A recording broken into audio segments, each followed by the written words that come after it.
Hello friends, welcome back to the channel. मैं रोबिन दीवान आपका स्वागत करता हूं। तो यार, इस वीडियो में मैं आपको बताऊंगा कि वीज़ा फ्री कंट्रीज़ कौन से हैं। मतलब अब आप थोड़ा कंफ्यूज हो जाओगे कि यार वीज़ा ऑन अराइवल और वीज़ा फ्री, ये डिफरेंस क्या है। डिफरेंस मैं आपको बताता हूँ। इंडोनेशिया एक ऐसी कंट्री है जो अभी कोविड से पहले इंडियंस के लिए वीज़ा फ्री थी। और वहाँ पे क्या था कि आपको जाओगे तो आपको वीज़ा मिल जाएगा फ्री में। समझ गए मेरी बात? फ्री में, कोई पैसे नहीं देने थे। लेकिन अब उन्होंने वीज़ा ऑन अराइवल कर दिया है पेड। मतलब आप जाओगे, वीज़ा तो आपको मिलेगा लेकिन वो फ्री नहीं है, उसके आपको पैसे देने पड़ेंगे। तो होपफुली आप समझ गए होंगे कि वीज़ा फ्री और वीज़ा ऑन अराइवल में डिफरेंस क्या है।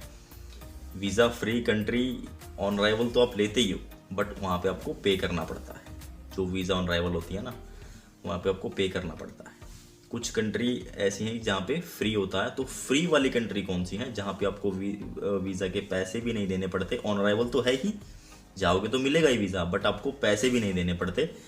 वो कंट्री मैं आपको इस वीडियो में बताऊंगा कौन कौन सी हैं और कहाँ कहाँ पे आप ट्रैवल कर सकते हो और उसमें उसमें डॉक्यूमेंट्स वगैरह क्या रिक्वायर्ड है। तो चलिए वीडियो स्टार्ट। तो फ्रेंड्स, वीज़ा फ्री कंट्री में सबसे पहले कंट्री आती है आपकी एशिया में ही हम बात करते हैं, वो है मकाओ। मकाओ आप में से काफ़ी सारे लोगों ने सुना होगा। ठीक है, एशियन कंट्री है और जो टेरिटरी है वो चाइना के अंडर में आती है इसकी। तो ये वीज़ा फ्री है इंडियंस के लिए। एक बार एंट्री भी करने के बाद आप 30 दिन का स्टे यहाँ पे कर सकते हो। और इसके लिए आपको डॉक्यूमेंट क्या क्या रिक्वायर्ड हैं वो मैं आपको बता देता हूँ। सबसे पहले तो आपको, जब आप इस कंट्री में एंटर करोगे, वो टिकट, यानी कि जाने की टिकट, प्लस उस कंट्री से बाहर निकलने की टिकट या किसी तीसरी कंट्री की या फिर बैक टू इंडिया की। ठीक है, तो जाने की टिकट, आने की टिकट हो गई, इसको रिटर्न टिकट बोलते हैं।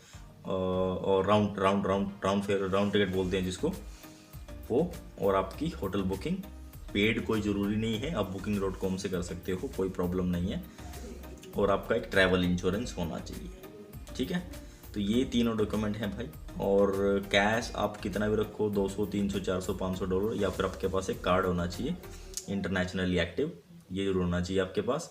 और वीज़ा फ्री है, वीज़ा ऑन अराइवल भी है, वीज़ा फ्री भी है। मतलब ऑन अराइवल तो है ही, बट आपको वहाँ पे जाके पैसे नहीं देने, दैट मीन्स कि फ्री है। ऑलराइट, तो इस कंट्री में आप अपनी बकेट लिस्ट में डाल सकते हो। यहाँ पे आपको वीज़ा के पैसे नहीं लगेंगे।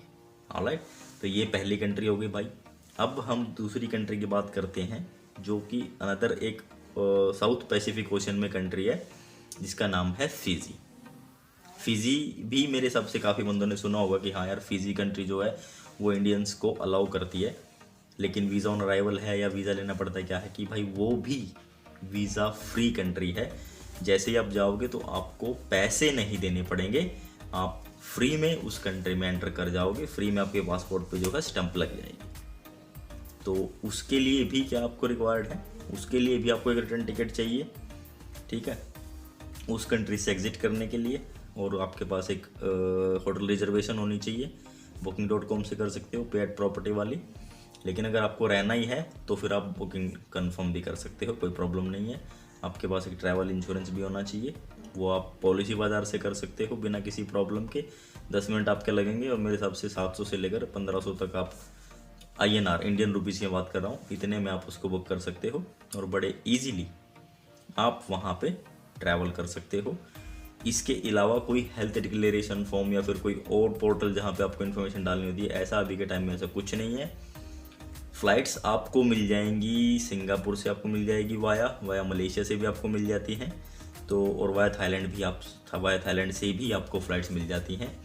और ये थी इसकी पूरा प्रोसेस की कैसे आप वहाँ पे जा सकते हो। इंडिया से डायरेक्ट फ़्लाइट तो नहीं है, बट हाँ still via Singapore, via Malaysia, via Thailand भी आपको फ़्लाइट्स अवेलेबल हो जाएंगी। बजट एयरलाइन है जैसे, जिसका हम बात करते हैं कि एयर एशिया, तो वो आपको मिल जाएगी वहाँ के लिए और वहाँ पे आप ट्रैवल कर सकते हो। तो अगर आपको बीचेस पसंद हैं, आपको क्रिस्टल क्लियर वाटर पसंद है, तो डेफिनेटली आप इस कंट्री को चूज़ कर सकते हो, अपनी बकेट लिस्ट में डाल सकते हो। इसमें भी ट्रैवल कर सकते हो वीज़ा फ्री कंट्री। और जो अगली कंट्री आती है भाई, वो आती है साउथ अमेरिकन कंट्री। वैसे तो लिस्ट और भी है, बट इसमें मैं आपको मेनली यही बताऊंगा एक्वाडोर के बारे में। एक्वाडोर भाई एक visa on arrival plus visa free country है इंडियंस के लिए।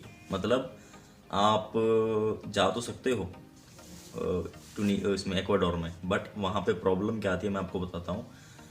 मोस्टली इंडियंस वहाँ पे जाते हैं बट इलीगली वो दूसरी कंट्रीज़ में माइग्रेट हो जाते हैं और वो अमेरिका जाने के चक्कर में रहते हैं, तो वहाँ पे थोड़ा सा ऑन अराइवल में आपको इशू आएगा।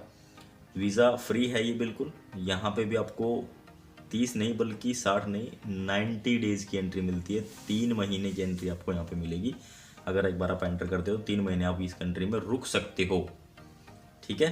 डॉक्यूमेंट्स भाई इसमें कन्फर्म आपके पास रिटर्न टिकट होनी चाहिए, कन्फर्म आपकी होटल बुकिंग होनी चाहिए, पेड होनी चाहिए, ट्रैवल इंश्योरेंस होना चाहिए और आपके पास एटलीस्ट $1000 आपके पास हों। अगर आप एक्वाडोर में कभी कोशिश करें ट्रैवल करने की। स्टिल मैंने आपको बताया कि यहाँ पे प्रॉब्लम क्या है। यहाँ पे प्रॉब्लम डायरेक्ट फ्लाइट आपको नहीं मिलेगी, पहली चीज़ कि इंडिया से डायरेक्टली आप चले जाओ, वाया दुबई आपको मिलेगी, बट दुबई में प्रॉब्लम क्रिएट करेंगे क्योंकि बहुत सारे इंडियंस वहाँ पे जाते हैं और वापस नहीं आ रहे हैं। तो ये एक बहुत बड़ी प्रॉब्लम है ये माइग्रेशन का, इलीगल माइग्रेशन का। तो ये काफ़ी लोगों को परेशान कर सकता है, तो इस चीज़ से आप थोड़ा बचो, लेकिन स्टिल आप वहाँ पे ट्रैवल कर सकते हो, ठीक है। अब भाई मैं अगली कंट्री की आपको बात करूँगा, वो है ट्यूनीशिया। ट्यूनीशिया में भाई आप 30 डेज़ की एंट्री ले सकते हो। वीज़ा फ्री कंट्री है। ये नॉर्थ अफ्रीकन कंट्री है जो पड़ती है अफ्रीका के नॉर्थ में। वहाँ पे भी आप वीज़ा फ्री एंट्री ले सकते हो। डॉक्यूमेंट्स इसमें भी सेम रहेंगे क्योंकि यहाँ से भी डायरेक्ट फ्लाइट आपको नहीं मिलेगी वाया दुबई या फिर वाया शारजा वाया टर्की आपको फ़्लाइट मिलेगी, बट स्टिल यहाँ पे भी इलीगल माइग्रेशन होता है, तो यहाँ पे भी आप लोगों को प्रॉब्लम क्रिएट हो सकती है। यहाँ पे आपको 30 डेज़ की एंट्री मिलेगी। यहाँ पे आपको कंफर्म्ड रिटर्न टिकट होनी चाहिए आपके पास, कंफर्म्ड आपकी होटल बुकिंग होनी चाहिए और कंफर्म्ड आपका जो है ट्रैवल इंश्योरेंस भी होना चाहिए आपके पास। ये सारे डॉक्यूमेंट आपको कंफर्म्ड होने चाहिए, तभी जाके आप इन कंट्रीज़ में ट्रैवल कर सकते हो। यहाँ पे प्रॉब्लम ये रहती है कि इलीगल माइग्रेशन के चक्कर में बहुत सारे इंडियंस वहाँ पे जाके वापस नहीं आते, तो ये एक प्रॉब्लम है, बट इस चीज़ से आप लोग बचना। स्टिल आप वहाँ पे ट्रैवल कर सकते हो, वीज़ा फ्री कंट्री है, ठीक है। अगली कंट्री भाई मैं बात करता हूँ, मोस्टली आप लोगों को पता ही होगा, वो है कतर, अपने मिडिल ईस्ट में। यहाँ पे आप ट्रैवल कर सकते हो भाई। यहाँ पे बिल्कुल वीज़ा फ्री है, कोई पैसे नहीं देने हैं। जैसे आप जाओगे तो आपको वीज़ा मिल जाएगा। इंडिया से भी जाने में आपको कोई प्रॉब्लम नहीं है कतर में। मोस्टली इजीली इंडियंस वहाँ पे ट्रैवल कर लेते हैं। जिनका फ्रेश पासपोर्ट है, जिनको थोड़ी प्रॉब्लम है, हेजिटेशन है या किसी तरीके की कोई इशू है, तो भाई कतर वो बिल्कुल चूज़ कर सकता है। एक तो आपको वीज़ा के पैसे भी नहीं देने, ऊपर से आपको फिर वहाँ पे कोई इतनी बाउंडेशन भी नहीं या फिर इतनी रेस्ट्रिक्शन भी नहीं है कि इमिग्रेशन पे आपको कोई प्रॉब्लम आए।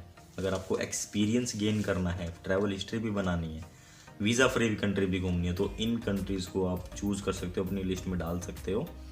बट कहाँ पे कैसे क्या ट्रैवल करना है, ये सारी चीज़ें मैंने आपको अभी बताई हैं कि कैसे आप लोग इन कंट्रीज़ में ट्रैवल कर सकते हो। अब यहाँ पे आपको कुछ चीज़ जानना बहुत ज़रूरी है कि भाई वो प्रोसेस क्या है। सबसे पहले तो भाई आपका जो पासपोर्ट है वो 6 मंथ की उसकी वैलिडिटी एटलीस्ट होनी चाहिए। मैं तो कहूँगा कि आपकी 1 साल की वैलिडिटी होनी चाहिए। अगर उससे बाद आप ट्रैवल कर रहे हो ना 1 साल कम से कम टाइम में, तो कोई फ़ायदा नहीं है ट्रैवल करने का, क्योंकि आपका पासपोर्ट एक्सपायर होने वाला है। ऊपर से अगर आप उसको रिन्यू करोगे तो आपकी जो हिस्ट्री है वो पुराने पासपोर्ट में रहेगी, नए पे शो नहीं करेगा। हाँ, अब इमिग्रेशन पे प्रॉपरली चेक करते हैं तो शो करता है, बट फिजिकली वो शो नहीं करेगा। तो इसका आपको बेनिफिट ये, अगर आप 1 साल आपका एक्सपायर होने वाला है तो आप उस पासपोर्ट को आप रिन्यू ही कराओ और दूसरे वाले पासपोर्ट पे आप ट्रैवल करो, ताकि आपको कोई प्रॉब्लम ना हो। डॉक्यूमेंट मैं आपको बताता हूँ। यहाँ पे आपको रिटर्न टिकट दिखानी पड़ेगी। आप कहीं की भी दिखा सकते हो, इंडिया की या फिर कहीं की भी। आपके पास एक अनपेड या फिर पेड प्रॉपर्टी वाला होटल रिजर्वेशन होना चाहिए और यहाँ पे आपके पास ट्रैवल इंश्योरेंस भी होना चाहिए। ये चीज़ यहाँ पे आपको चाहिए। इसके अलावा यहाँ पे कोई डॉक्यूमेंट या फिर कोई हेल्थ डिक्लेरेशन फॉर्म भी नहीं चाहिए। बड़ा इजीली आप यहाँ पे भी ट्रैवल कर सकते हो। तो ये सारी कंट्रीज़ थी भाई, और फ्रेश पासपोर्ट बिल्कुल यहाँ पे ट्राई कर सकता है, कोई प्रॉब्लम नहीं है। जिन कंट्री में प्रॉब्लम वो मैंने आपको बताई दी है ऑलरेडी कि कहाँ पे। लिस्ट ये काफ़ी लंबी है, तो एक प्रॉपर सेट बनाएंगे, स्टेप बाय स्टेप चलेंगे और आपको समझाएंगे भी कि कौन सी कंट्री में कैसे जा सकते हो। इसके अलावा अगर आप लोगों का कोई डाउट रहता है किसी कंट्री को लेकर, तो कमेंट नीचे करके ज़रूर बताना मुझे कि इस कंट्री को आपको एक प्रॉपर वीडियो चाहिए कि कैसे जा सकते हैं, कौन सी फ़्लाइट से जा सकते हैं, क्या रूट बनेगा, इमिग्रेशन का कैसा है, सारी चीज़ें। तो डेफिनेटली मैं वो भी आपके लिए लेके आऊँगा। और वीडियोस काफ़ी हेल्प करेंगी। तो आप लोगों से मेरी रिक्वेस्ट ये है कि सबसे कि भाई वीडियोस जरूर शेयर कर देना, ताकि कि वो जो ट्रैवलर्स हैं जिनको ट्रैवल करना है इन कंट्रीज़ में, कैसे कर सकते हैं, क्या डॉक्यूमेंट्स है, वो उनको पता चल जाए और वो स्मूथली ट्रैवल कर पाएँ बिना किसी प्रॉब्लम के। तो ये मेरी छोटी सी रिक्वेस्ट है सबसे। प्लीज़ आपके फेसबुक, व्हाट्सएप, इंस्टाग्राम या कहीं पे भी आप लिंक इस वीडियो का शेयर कर सकते हो। फ्री है यार, पैसे नहीं लगेंगे, बट हाँ अगर आप शेयर करोगे तो किसी की हेल्प ज़रूर हो जाएगी, इतना तो कन्फर्म है। ठीक है, तो फिर मैं मिलूंगा आपसे नेक्स्ट वीडियो में भाई। इस वीडियो को आप ज़रूर शेयर करना और मिलूंगा another informative video regarding international travel. ठीक है, till then take care, bye bye, have a great day, love you, thank you.